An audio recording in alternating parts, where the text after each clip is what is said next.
Harris has a set talking point when she's asked about her economic agenda. You got to watch this. Do you believe Americans are better off than they were 4 years ago? So I was raised as a middle-class kid. I grew up a middle-class kid. My mother raised my sister and me. She worked very hard. She was able to finally save up enough money to buy our first house. I grew up a middle-class kid. My mother was hardworking. She raised me and my sister Maya. She saved up, and it was only by the time I was a teenager that she could afford to actually buy her first home. Well, look who's here, the man himself, Kevin O'Leary. Kevin, great to have you back. Look, I'm none the wiser about her policy. Are you? No. This is getting challenging with, less than 60 days to the election. And so if you're an investor, you face the reality of having to continue investing whoever's in the White House after November 5th. And so what I've been doing, and others in the investment community are doing the same thing, we're going directly to her advisors to try and glean some information about what's really going on here. I'm not going to disclose their names because I don't want to lose access to them, but I've been doing a lot of that in the last week. And so let me give you an example. In querying about this idea of taxing unrealized capital gains, which would basically destroy the economy and change the way every investor would invest and chase capital out of the country, I've been told, listen, don't worry about it. Just be happy. There's no way Congress would ever pass that. She has to keep saying that to keep her base happy, to bring people out to vote for her.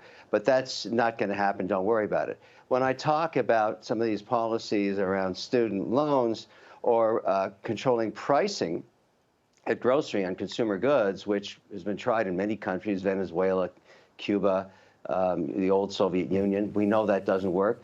Don't worry about it. Be happy. That'll never happen. It'll be blocked in Congress. So that's what her policy advisors are saying. And my question simply to them is, why can't she say that herself? Right. Why do I have to get it through you?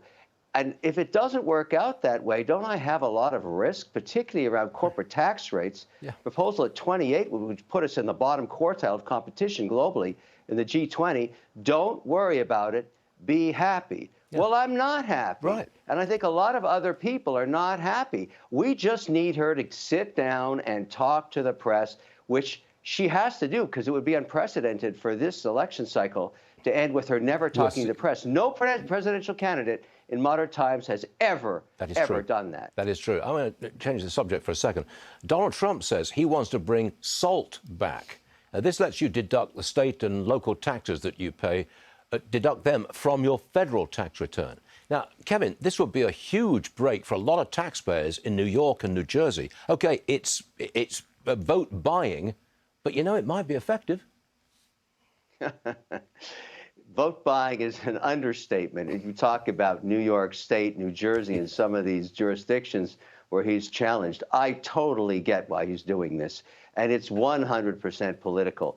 The SALT has been so controversial in every tax plan. I mean, you just can go back to when it was first instituted, and it's had half the base hating it and the others just loving it, depending on where you are.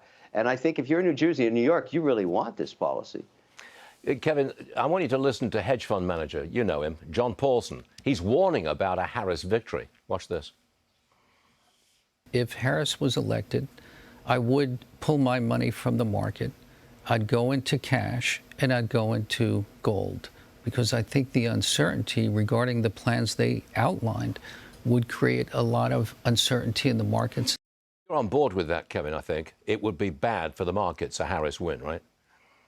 Well, it depends what happens between now and election. If she came out tomorrow morning or even this afternoon after the Fed decision and said, here's my 10-point plan specifically around taxes, around these plans she's been talking about. The housing, $25,000, I was just kidding about that. That's so inflationary, it's stunning. I can't even imagine that ever being permitted in Congress. Even if she won more seats in the House, no one would ever do that. So these policies are crazy. I'm not that as an extremist. I mean, I do have gold. I do have a lot of cash sitting around because of uncertainty.